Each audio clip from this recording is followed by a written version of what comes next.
A silver ring clenched in her frozen fist felt like the only weight that still tethered Vivien to a life that had unspooled in a single, brutal evening. November wind cut across the river and through the bus shelter. The city lights were smeared glass. Her breath fogged, then vanished. The ring was cool against the callus on her thumb where she had once worried at it while waiting for a heartbeat that never came. He had thrown those words at her as if they could be hurled like trash. Useless, broken, a liability. He had slammed the door so hard the glass in the hallway trembled. The step behind it was the last thing she remembered before the lock clicked and the night decided for her. For a long time, she simply sat. Her coat, thin and too light for Chicago's bite, did nothing to hold back the cold. A bruise hid under the collar of her sweater. She adjusted the scarf and kept her chin tucked. The bus that should have taken her home had left an hour earlier. The other people at the shelter had doors and names, schedules she did not yet fit into. She had nowhere to go. She had been cast out for something that had nothing to do with who she was. Infertility, the cruel verdict repeated by her husband, like a judgment. She had borne loss privately for longer than she had the strength to admit. He had finally decided he'd had enough. The ring felt heavier than her luggage. Headlights washed over the shelter. A black Escalade rolled up and idled, with a hush that drowned the distant wail of a siren. The driver killed the engine. The world shrank to the pool of light and a man who stepped out, tall and wrapped in a dark overcoat. His hair was the color of wet coal, and his face held the patient, exhausted lines of someone who had learned early how to keep grief from He did not look like a man who invited conversation, but there was a steadiness to him that made her ache with a kind of relief she hadn't expected. "You shouldn't be out here," he said without preamble. His voice was low, a place where people didn't waste letters. He reached into the back seat and pulled out a heavy wool coat. It was better than hers had any right to be. Vivien took it as if someone had offered her a chair after she had wandered for hours. Warmth spilled across her shoulders and into places she hadn't known were cold. She kept her hands folded over the ring. "Thank you," she said, small as the whisper of an old lullaby. He watched her a long moment, then touched the edge of the sleeve, as if he were checking that it was secure. "Where are you headed?" "Nowhere," she said. Saying it solidified it. The bus stop became a small, suspended world of its own. Bench, cold glass. One woman who had been told she was a burden. The man bowed his head the briefest sliver, as though he understood what it meant for a person to become invisible. "You can come with me," he said, "if you want. There's a warm place. For a night." She kept her mouth closed against the instinct to say no. There was something about being offered warmth in that particular voice that felt like being handed a rope when you had been drowning. It didn't have to be right. It only had to be safe for this moment. When the Escalade rolled away, its taillights vanished into the night like a closing eyelid. Vivien pressed the ring to her lips and exhaled, as if sealing a promise to herself that she would not look back through the locked door her husband had left behind. The mansion sat on a rise behind a row of hawthorn trees, its facade a weathered assertion of old money and quieter storms. The grounds were kept immaculate, arrangement of light and shadow, and there were men at the gate whose faces were unreadable. The air inside the estate smelled of wood polish and slow brewing coffee, of tomatoes soft on a stove. The house had the kind of warmth that suggested rules rather than chaos. She met Rosa first, who carried herself with the certainty of someone who had run households for longer than most people stayed in them. Rosa's hands were never empty. The house seemed to respond to the sweep of her presence. She examined Vivien with a look that could have been suspicion, sympathy, or calculation. Sometimes all three occurred at once. "You'll be in the nursery," Rosa said, practical and untheatrical. "We have rules. You'll learn them. You'll say when you need something." Vivien nodded. Rules felt safe. Safe was a new word, with too little memory. But she clutched it like a lifeline. The children were all in the kitchen when she met them. Leo first, who launched himself into her knees with worryless insistence, a small body that fit her as if he had been waiting for a lap for months. Bella, who watched from the far side of the table with a sketchbook clamped to her chest. And Marco, older and measured, who stood at the sink, staring out the window as if he could hold a storm at bay with concentration alone. Marco's jaw was a tense line. His eyes flicked to Vivien. Measured, unreadable. He did not smile right away. Dominic kept his distance at first. He moved through the house like someone who owned every inch of it and yet had learned to empty his voice when it mattered. He spoke to Vivien once or twice in brief sentences that got to the point, like a man who believed actions should speak for him. He asked her about where she had been and let her decide what to say. The night Lucia had died came up in a fragmentary Wadaminic, mentioned it as if acknowledging a wound could keep it from infecting the rest of the household. He said Lucia had been brave.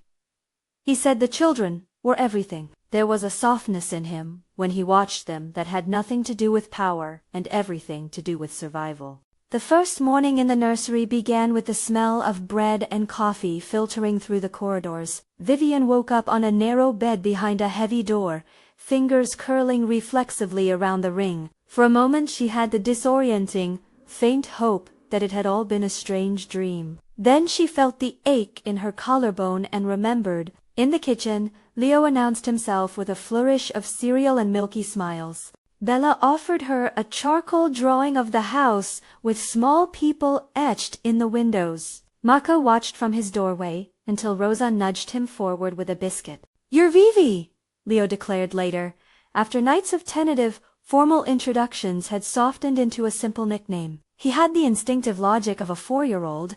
Names were tools comforted through repetition. Vivien let it settle Vivi, because names rearranged themselves softly, like settling into a seat you had not known was yours. The routine became a scaffold. Mornings blurred into rituals, eggs cracked against a bowl, small hands wiped clean, backpacks zipped with perseverance. A shared lullaby hummed at bedtime. Vivien found herself falling into tasks with a steadiness she thought she had lost.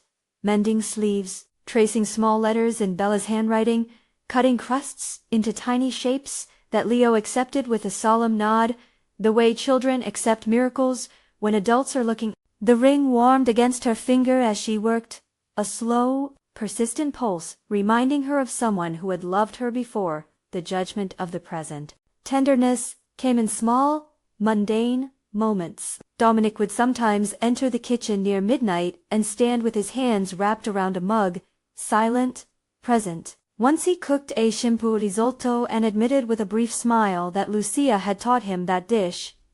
He did not linger in confessions. His grief was an axis he spun around, but never displayed like a trophy. When he left, it was quiet and private. Vivien saw how the hallway closed behind him, how doors were not only for seclusion but for protection. The security was always subtly evident. A pair of unseen eyes at a window. A key left on a hook in plain sight for someone with permission to use it. The house itself was a kind of answering machine for fear. It absorbed threats, rerouted them, and set firm boundaries. It was in that steadiness that she found room to breathe. The children taught her how to be needed in a dozen ways that had nothing to do with her body's failure to produce life and everything to do with her capacity to love. Bella drew a girl with long hair and a ring on her finger, labeling it, in a child's scratchy script, "Vivi, help her." Marco began leaving his bedroom door slightly ajar. It was a small concession, small enough to be easy to miss, and large enough to feel like forgiveness. He read at the kitchen table now, fingers following lines out loud, in the kind of cadence that made an adult's chest unclench. Sometimes, alone in the sitting room after the children were asleep, Vivien would take out her mother's silver ring and hold it up to the light. Her mother had been a woman of simple beliefs.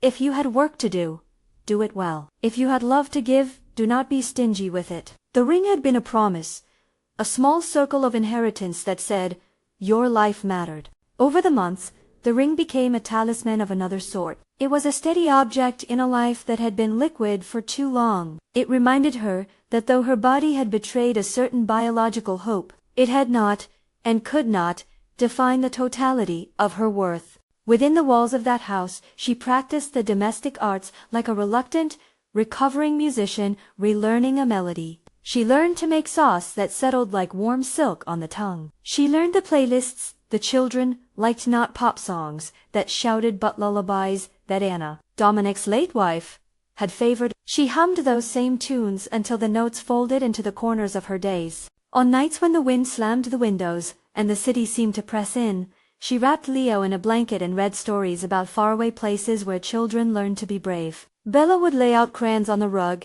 and offer her sketches of imaginary towns. Marco sometimes sat and simply watched the small domestic choreography, his shoulders loosening enough to let something like trust slip in. Trust, however, was asymmetrical. Dominic watched from down the hall, always cautious about whether he had crossed an invisible line. He gave her space to become the woman she wanted to be, rather than the woman made of other people's judgments. Sometimes he would stop by the nursery with a thermos of coffee and not speak of anything heavy. Sometimes he would hand her a photograph that Lucia had left of the kids at a beach, the picture corners softened by time. Once, he asked her if she wanted to know what his world had cost him. "Not everything that protects is good," he said simply. "Be careful who you let in with your trust." She understood the caveat. She also understood why people feared him. Power radiated off him like warmth from fire, necessary and dangerous if one leaned in too close. He had been raised to administrate fear in the same way one administers the household. Keep rules clear, lines enforced, privacy intact. He did not parade his authority. He simply used the architecture of control and the people who agreed with it. And he protected those who belonged to him. Vivien belonged by her choosing. No one made that decision for her. When Rosa offered the position for Marianani with the right to feel supported and a place to sleep, Vivien paused. She thought about the bus stop bench, about the way the November night had turned her limbs into glass. She thought about the ring and how small, stubborn promises could survive a winter. She thought about the bruise that flared when she moved in a certain way. She thought about Marco leaving his door ajar. Then she said yes. She started to keep a small book. It was not a diary at first. It was a list of names, times, and small things she wanted to remember. Bella likes her toast cut into triangles.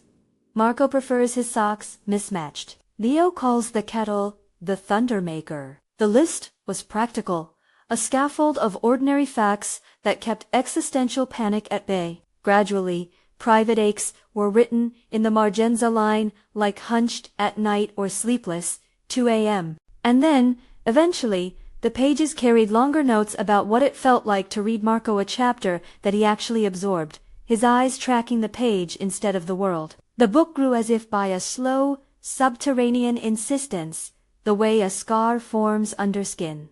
Months made quiet evidences of change. Vivien felt the warmth of a whole household hold her, as if she were a bowl that had been cracked and then lovingly. Little rituals were repeated to ritualize safety. The children had to feel the soup spoon scrape the bottom of the pot before bedtime. The curtains were closed only once 2 checks had confirmed exterior lights, and Dominic would take the kids to the gate on Sundays to buy pastry small acts to make life both predictable and soft. Even so, shadows had a way of rearranging themselves into new shapes.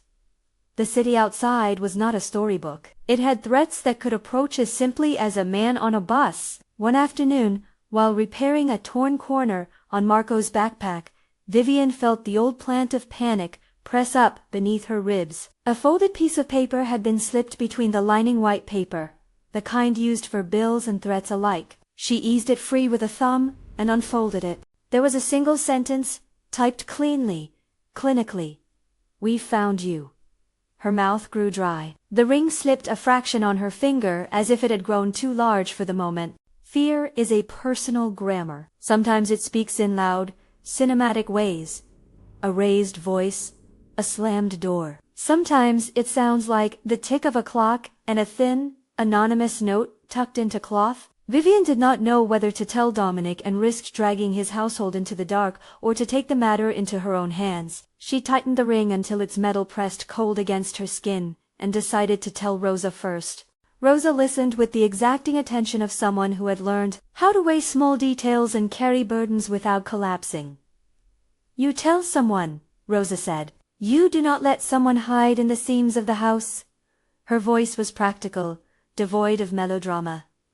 "We will find out who. We will check the gate logs. We will watch." Vivien wanted to believe that rules could repel fear. She also wanted to be the kind of woman who did not cause trouble. But the note had the marrow of threat in it. It was not a question.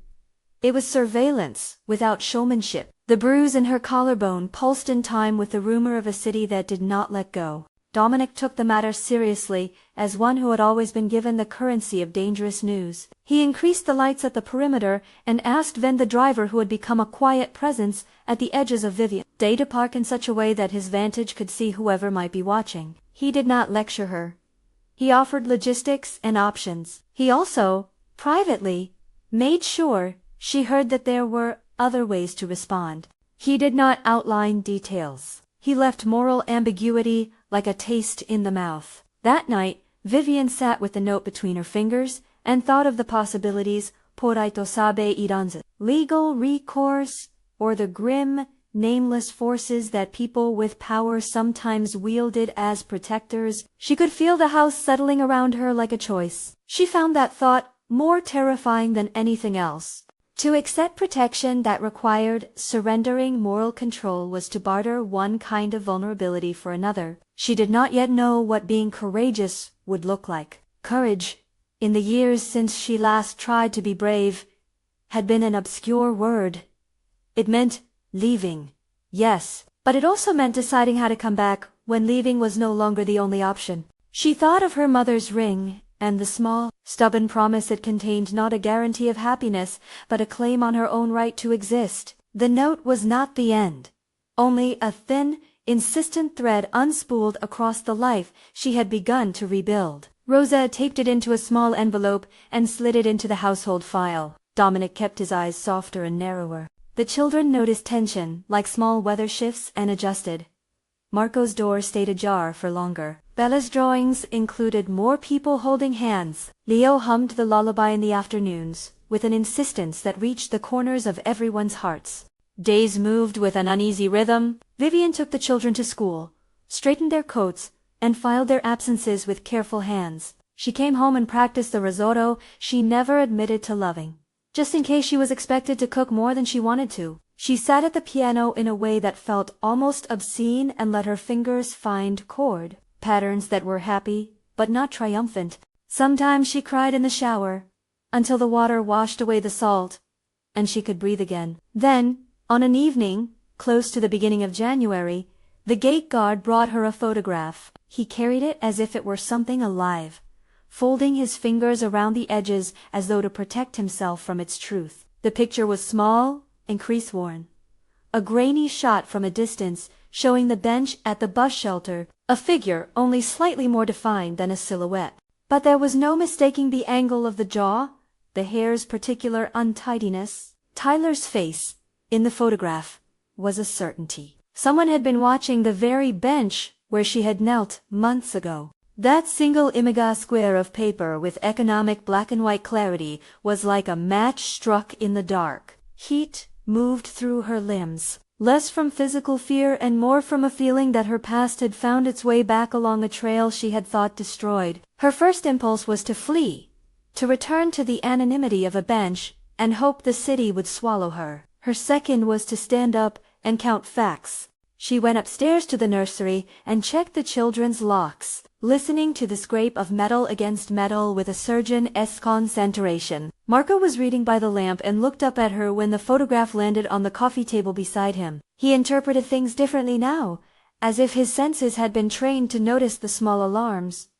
He put his book down. "Is he here?" Marco asked. "I don't know," Vivien said. She could have lied. She did not. There was an honesty in naming the unknown that felt like reclaiming some of her own power. Dominic joined them in the sitting room, as if he had been waiting for this precise moment. He did not move with the theatricality one might expect of a man who lived behind gates. He sat and folded his hands on his knees. The photograph lay between them, like a question. "We'll get statements," he said simply. "We'll find out who took that picture and why. I'll have someone look into any connections. You won't be alone in this." She studied his hands. They were large and steady. The offer of help was not wrapped in insistence. It was a thing of factual sentences and measured actions. It made sense, and for once, sense was a kind of anchor she could rely on. She wanted to believe that law and order could be enlisted on her behalf. She had seen enough of Dominic's world to know, however, that not all protection needed to be legal to be effective. That knowledge sat between them like smoke. Vivien's agency was a thread she clutched. She could accept help, and still choose the shape of it. She could press for the law to do its work. She had been a woman shaped by other people's conclusions about her body. She did not want her fate to be crafted now by someone else's code, so she decided, then and there, to seek a path that would keep both her choices and the children's safety intact. "I want to go to the police," she said, hearing music in her own voice that she did not expect in, tentative, brave. "I want to file a report." Dominic's eyes softened and tightened at once. He nodded as if he had been waiting for her to make that particular motion. "Then we'll do it." He did not look as if he doubted her decision. He only looked as if he understood that choosing the law would change the way he had to respond as well. He could provide resources. He could also wait. He could not, and would not, dictate her path. That night she returned to the window where she had watched the city like a map of potential escapes. The ring warmed against her skin. She placed the photograph under an old stack of receipts on her bedside table, not to hide it, but to keep it from a moment's panicked attention when she woke. She clutched the ring until the metal left a crescent on her thumb and felt, for the first time since the lock had closed on her former life, that a future might exist that was not merely the ghost of what she had been told she lacked. Her mother's lullaby hummed in the next room, Bella's small voice vibrating a line of melody that smoothed the edges of the night. Outside, somewhere in the city, the bus shelter with its cracked glass waited like an old scar. Vivien laid her head down and, before sleep took her, imagined the house in slow motion. Curtains closed, doors locked from the inside, a kettle hissing like a defiant answer to fear. In the morning, she signed the legal forms to report the photograph and the note. Margaret Collins was recommended by Rosa, a domestic violence attorney who had the reputation of being precise and unrelenting in court. Vivien met Margaret in a small office whose blinds filtered the light into tidy bars across the floor. Margaret's hands folded, and her eyes met Vivien's without flinch. "You did the right thing," Margaret said. "We start with a restraining order. We document everything. Photographs, notes, witness statements, email, call logs. We build a timeline. We don't promise miracles, but we promise to make sure your case stands up, and we make sure the kids are protected." It felt strange to be treated as someone with rights rather than liabilities. Margaret did not ask about the reason for the breakup beyond what she needed to know for context. She did not make Vivien's worth inferior to her fertility. She instead made plans, persuasive and exacting, like someone setting a table so a family could eat without fear.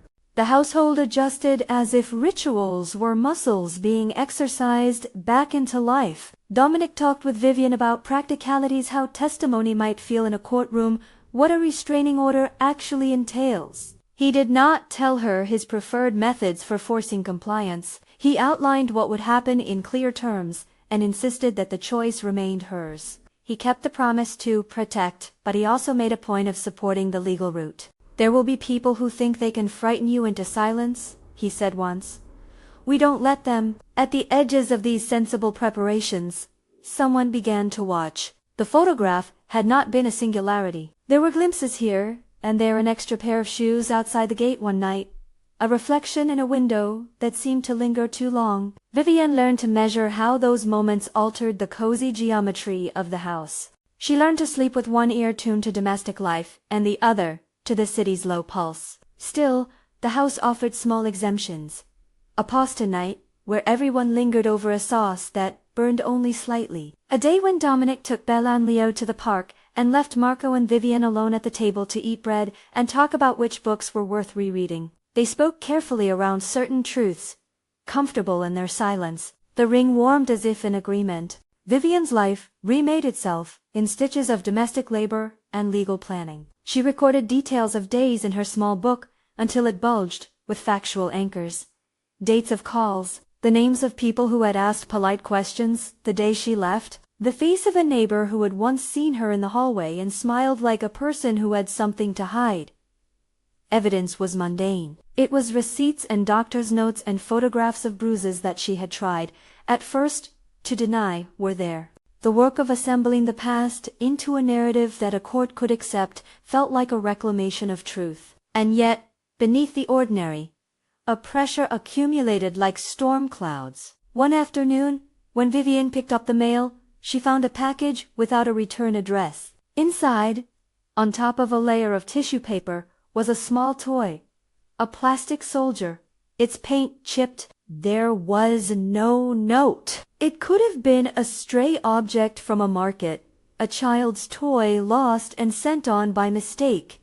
Or it could have been an insistence. She turned it over in her hands and thought of the bus stop, the ring, the photograph. The soldier's plastic eyes were blank. Vivien put the toy in a drawer and closed it gently. She did not tell the children that day. Instead, she hummed a lullaby and taught Bella a new chord on the piano. Marco read aloud, and Leo fell asleep with his face pressed into her hair. The house continued its rituals and gave her small things in return. Marco's hand, placed briefly on her wrist like a benediction, Bella's drawing of a house with 3 doors labeled love, safety, and maybe. At night, she sat with her ring and allowed herself to think about other possible endings. She had learned, slowly and often painfully, that endings did not belong to other people. She could name the things she wanted.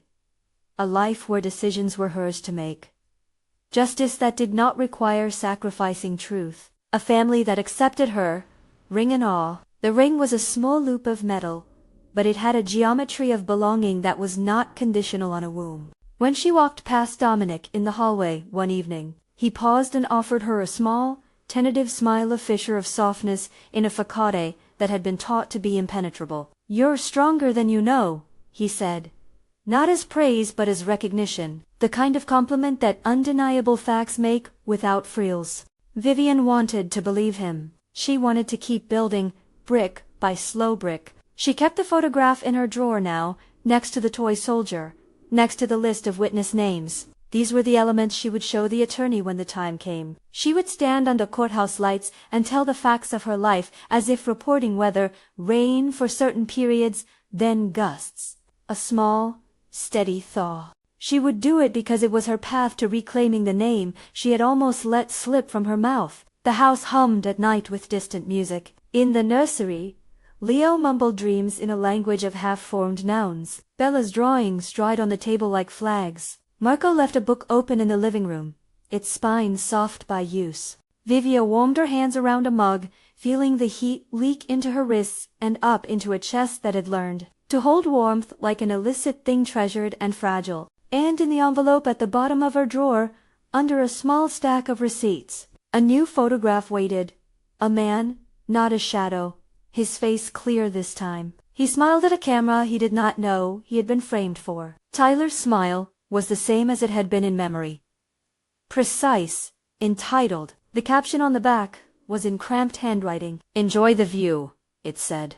Vivien pressed her thumb to the words until they left an imprint.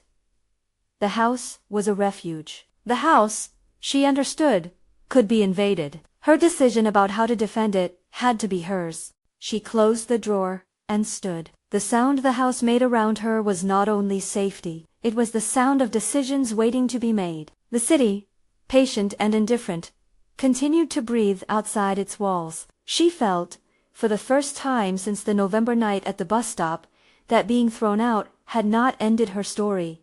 It had only written a harsher first line. Now, with other hands willing to help and her own collected facts, she would find the rest of the paragraph. She went to check on the children. Maka's door was ajar, as it had been these past months, a sliver of light and a small mercy. She smoothed the blanket over Leo's shoulder. His little hand found hers in the dark and held it with the certainty of a small animal. Bella was curled with crayons and a paper crown she had made of future kings and queens. The house breathed them in and let them sleep. Outside the gate, however, something waited. The photograph had not been the closing act. It had been a prelude. When Vivien finally let herself imagine the courtroom and the way the judge's gavel might land like a seal on a page, she felt a strange, steady rush of readiness. She would stand and tell the facts, and the law would be an instrument she could use, rather than a foreign language. She understood, dimly, that justice was rarely tidy. She also knew that allowing someone else to clean up the mess of her past by lighting other people's fires would cost her more than she could afford. So she decided to prepare to tell the truth, to pull the notches of her life into a sequence that made sense to someone else's logic. It would take work, witnesses to locate, records to command, courage to marshal. It would also mean having conversations with Dominic about boundaries she did not want to cross. There were nights when that appeared possible, nights when there were no offers of weapons or illicit favors, only the quiet, practical things that made life livable. A man who could cook, a woman who could stoke a stove, children who could sleep without waking to the echo of a slammed door. On a gray Thursday in late January, Vivien found one more piece of paper tucked under her pillow. It was a page torn from a small calendar, the day circled in red. The date meant nothing obvious yet. It held a promise that was unnamed and, therefore, dangerous. She felt the old, small animal in her chest tighten, ready to flee. But she had become someone who could count facts and make decisions. She placed the page in her book and sat down to write the names of people she would call when the time came. She would not flee. She would not hide behind other people's power. She would build the kind of defense that could stand up in court because courts did not require the sacrifices other people sometimes demanded. She would also accept the shelter of kind hands. She would also learn to let someone look after her without giving away her right to speak. She would turn the ring until it felt snug again and name the life she wanted as if naming a room.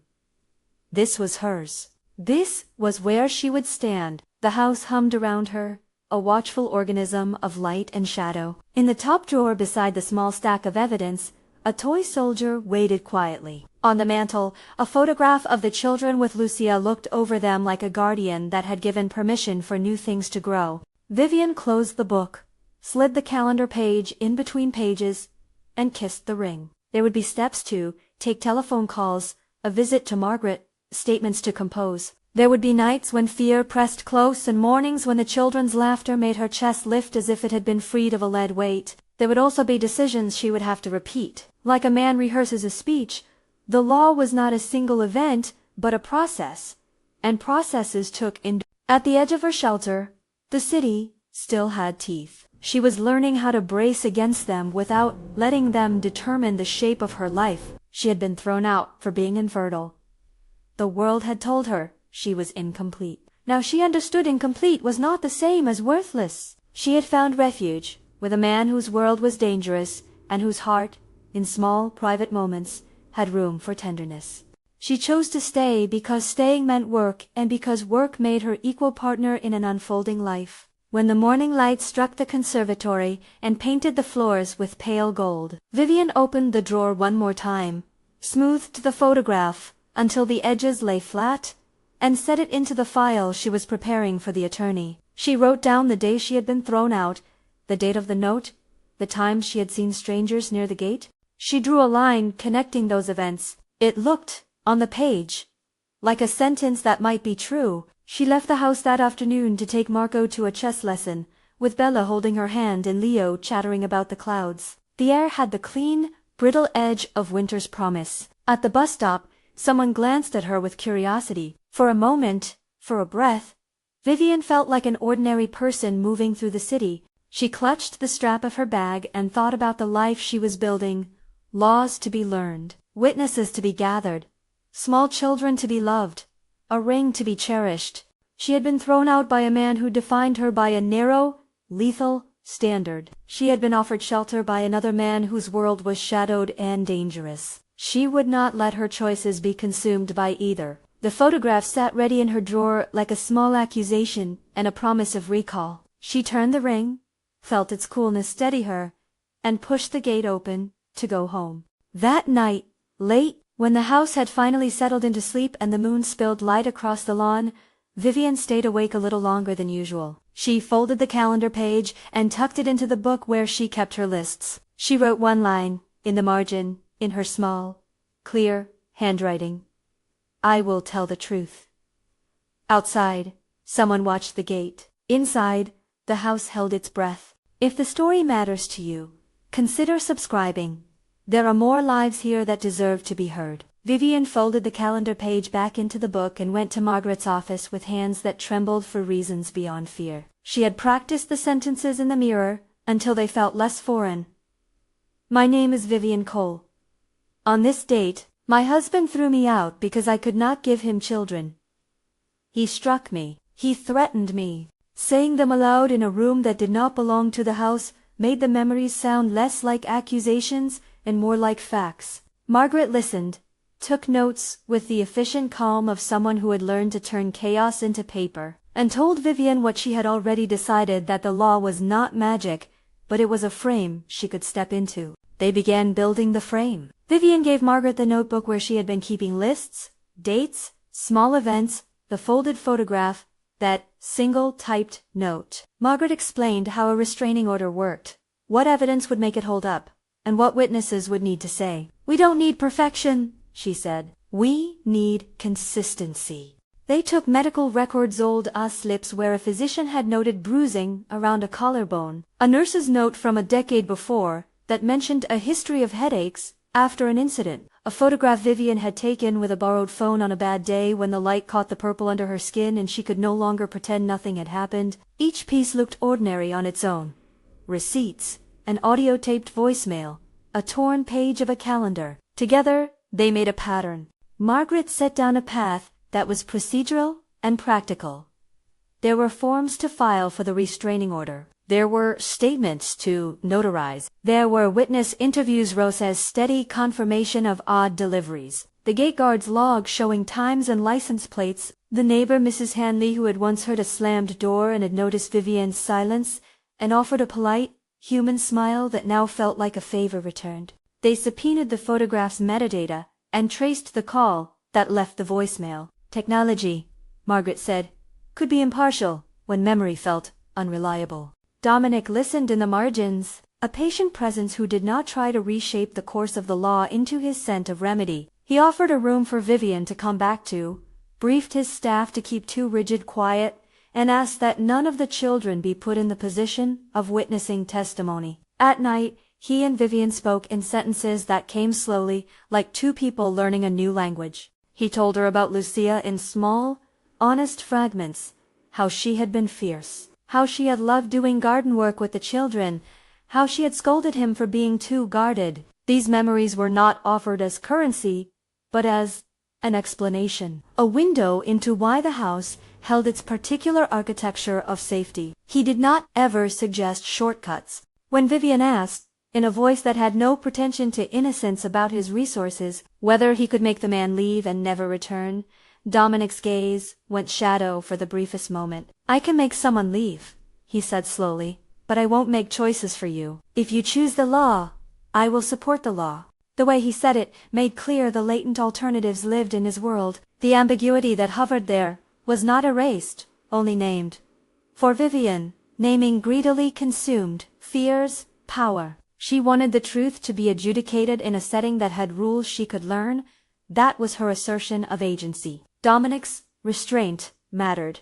The restraining order hearing went in their favor. The judge granted temporary protections and ordered Tyler to maintain distance. The paper felt patronizing and wholly at once, 2 lines of typed injunction promising distance and outlining penalties. Vivien slept that night with the ring snug on her finger and the feeling that a perimeter, however fragile, had been established.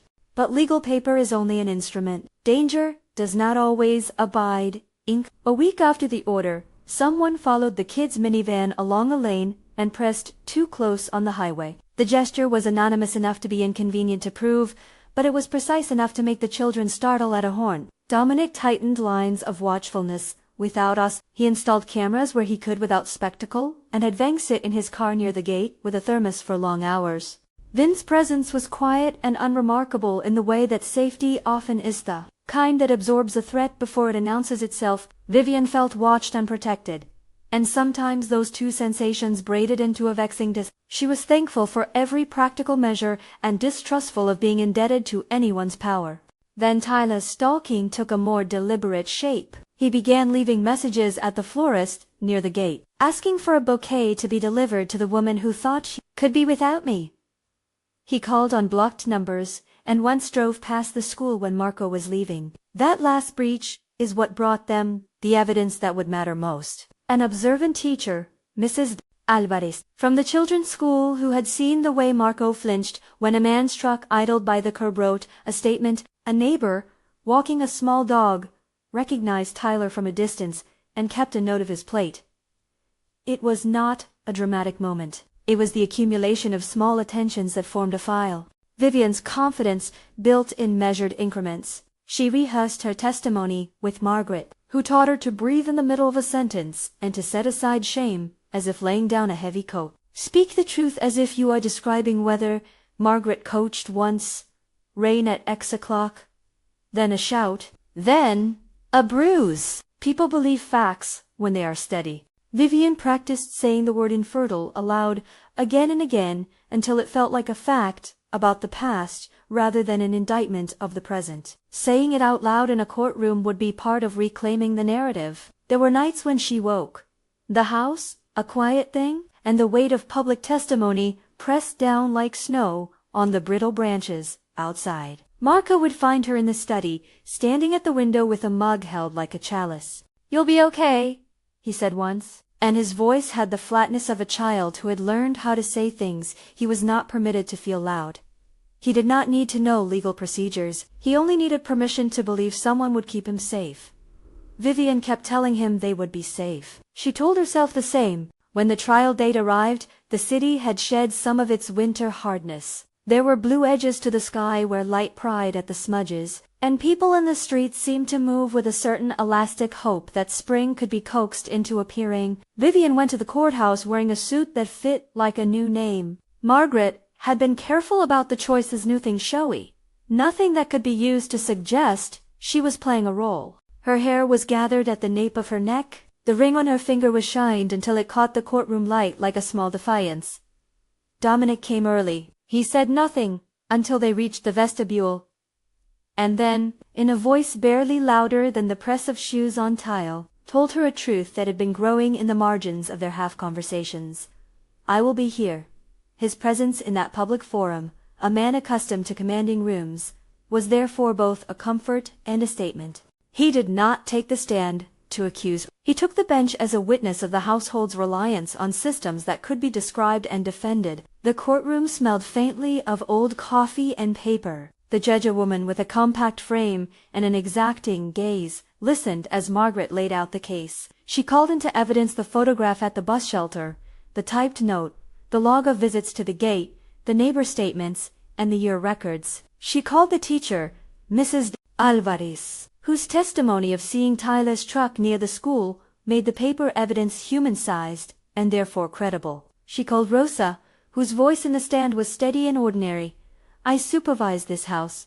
I saw the marks. I kept the records."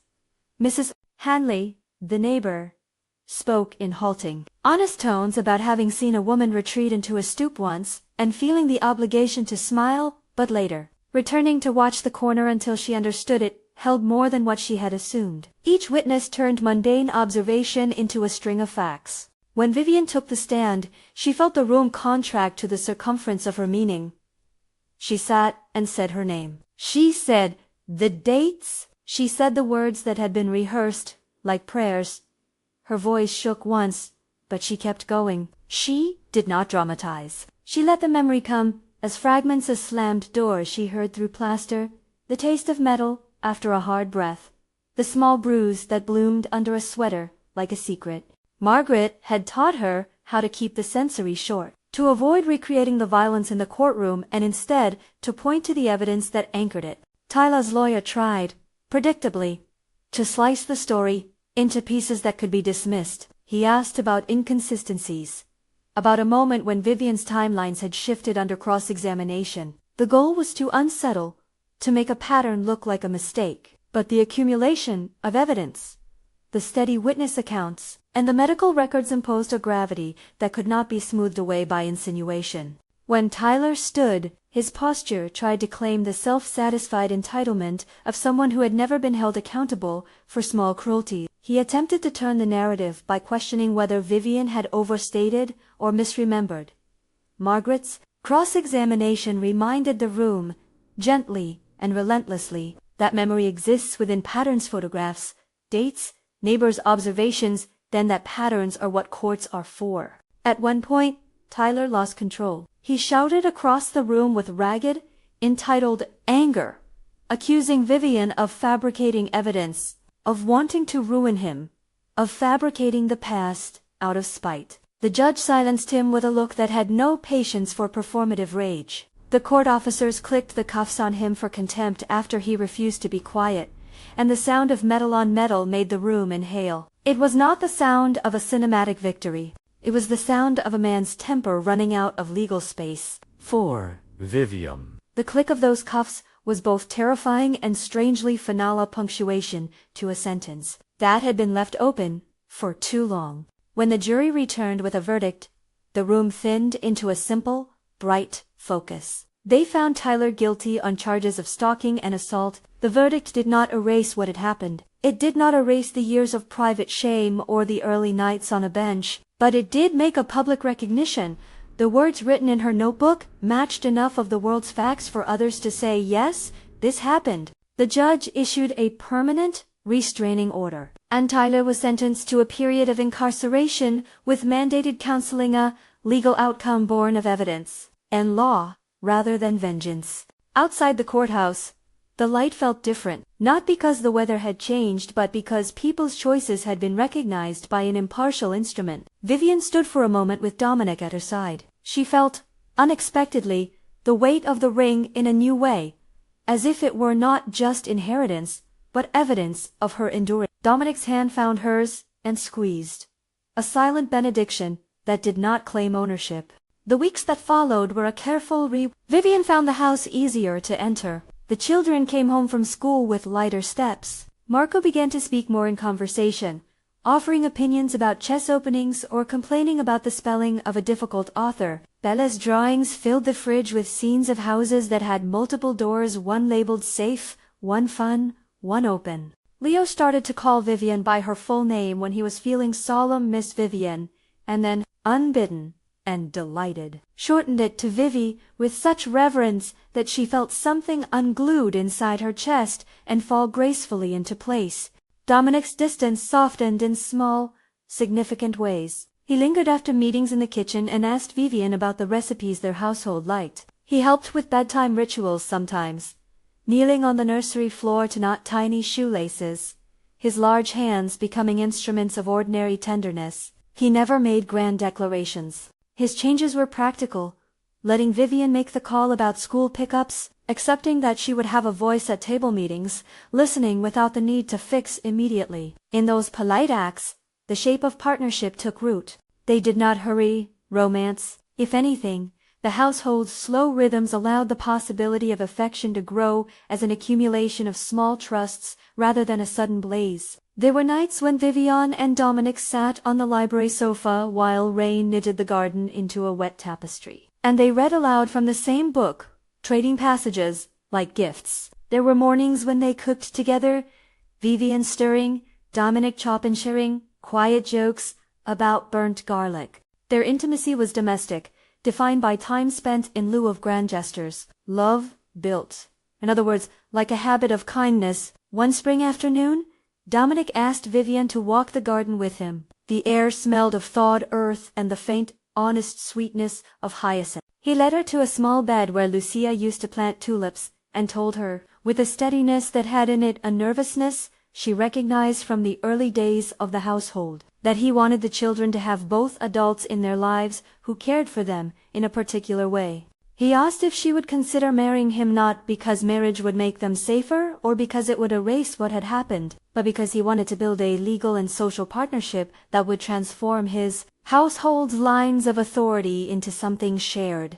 Vivien listened with the hard-earned wisdom of a woman who knew the stakes of promises. She refused, for a long moment, to answer without thinking about the legal and emotional ramifications. She asked questions about expectations, about what change would mean for the children, about whether marriage would shift her agency or solidify it. He answered openly, not with the old tyrant's certainty, but with the beginner's humility and practical specificity she had grown to trust. He spoke of wanting to be a partner who asked permission before acting, who would continue to support legal boundaries rather than blur them. When she accepted, it was because she chose to.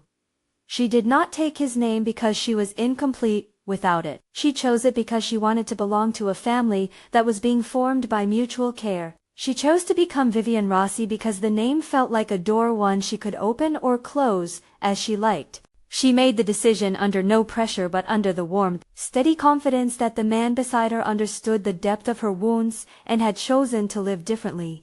They planned a small ceremony in the garden where Lucia's tulips would be planted. The children were central. Marco insisted on reciting one of his chess metaphors during the vows, and Bella managed to draw a paper crown for each of the adults. Margaret came to the gathering and stood at the edge, smiling in a way that acknowledged the long, tedious work of justice that had made this patch of peace possible. Rosa organized the flowers and the food with the competence of someone who had seen families form and dissolve and knew the rituals that made a house into a home. On the morning of the wedding, Vivien pulled the mother's ring from its velvet and slid it on her finger. The ring had a new patina now, not because it had aged, but because it had been held, polished, and used to steady a life. She fastened a small, second ring Dominic had given her, a simple band over the mother's ring. The two metals rested one against the other, like two seasons clasped together. The ceremony was unostentatious. There were no vast crowds, no showy declarations of power. Dominic read the vows he had written slowly, his voice a low baritone that faltered once on a personal memory, and then Vivien read hers without theatrics. Promises about partnership, about keeping the children's best interests at heart, about never letting fear determine house rules again. When they exchanged rings, Margot kissed Vivien's cheek with the solemnity of a child who believed in rights, and Bella threw a handful of flower petals with an artistic flourish that left a smear of color on the stone path. Afterward, they ate pasta made by Rosa, and they laughed in ways that felt safe to witness. Dominic slipped into the role of father-husband with a humility that made the household breathe easier. He did not change the fact that his life had been built in shadows. He only allowed those shadows to shrink because he had chosen, repeatedly and visibly, to live differently. In small ways that would not make the papers, he redistributed authority, asked permission, and stepped back when Vivien wanted to lead. Those were the practical, mundane acts that cemented trust. They celebrated without the pretense of healed trauma. Vivien still woke occasionally with the shard of memory in her chest. Some nights, she rose when the house slept and hummed her mother's lullaby into the darkness, the sound a thread connecting generations rather than a cure. She continued therapy with a counselor who specialized in trauma. She read books on boundaries and attachment and learned how to say no in rooms where she used to swallow offenses.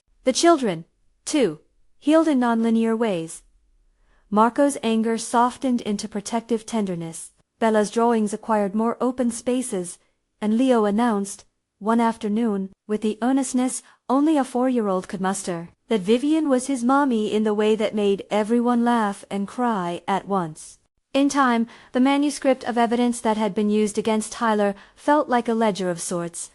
The entries were painful, but they were also proof that memory could matter in public. Tyler served his sentence and, under the court's orders, entered counseling. The restraining order barred him from contacting the Rossi household and required periodic checks. Justice, Vivien learned, was not a clean line so much as a long process that required maintenance paperwork renewed, patrols kept, boundaries reasserted. It was not instant safety, but it was a system she could use. Dominic's world remained complicated and morally ambiguous. There were men who still looked at him with a mixture of respect and calculation. And sometimes rumors drifted in the periphery about what his world demanded, but the cost of violence had finally felt acute to him in ways it had not before. He had watched his children fear and had chosen to spare them that inheritance.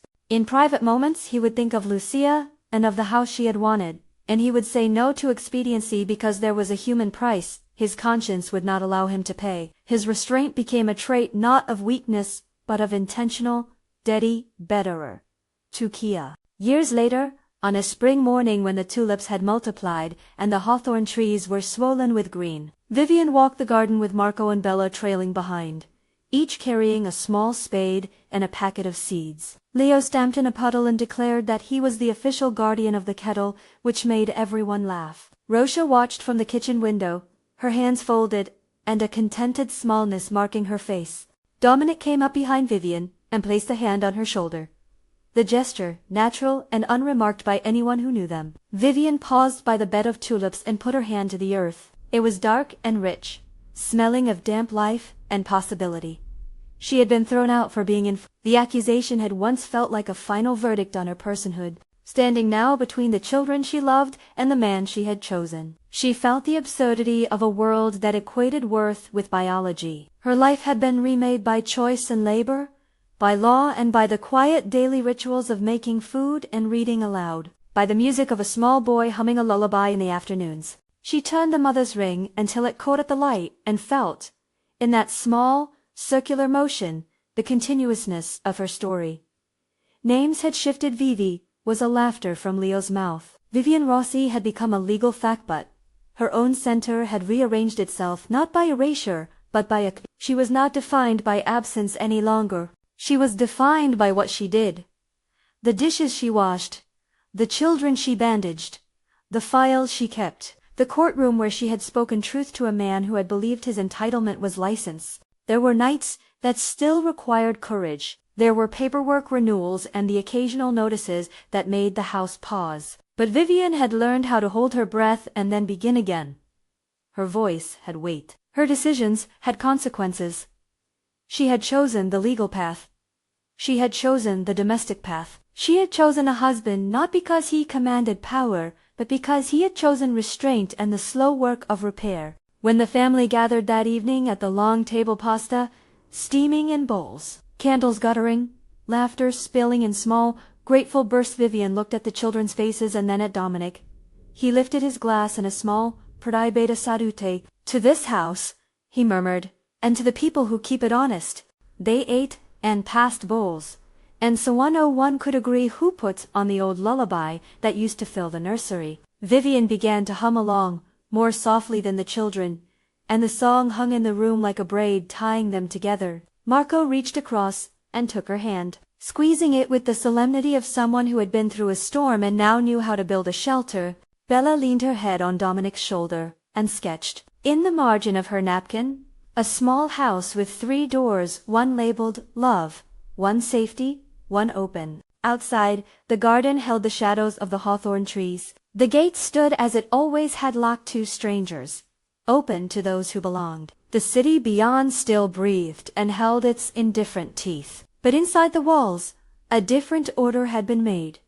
Law had done its work. Love had been given space to grow, and Vivien's life had been rebuilt not on the fragile credit of what she lacked, but on the steady deposits of what she had chosen to give and accept. She lifted the mother's ring to her lips, and then slid it onto the finger she had chosen to make whole again. The metal was cool and familiar.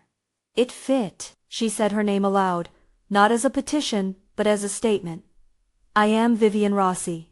The children echoed bits of the home's small songs. The kettle hissed in the kitchen, and somewhere in the house, Rosa rinsed a pan with a sound that meant contentment. Dominique kissed Vivien on the top of the head and, for a long breath, there was nothing to fear in that gesture, only the quiet exchange of 2 people who had chosen a life together by consent and work, who had let law, time, and tenderness do the heavy lifting.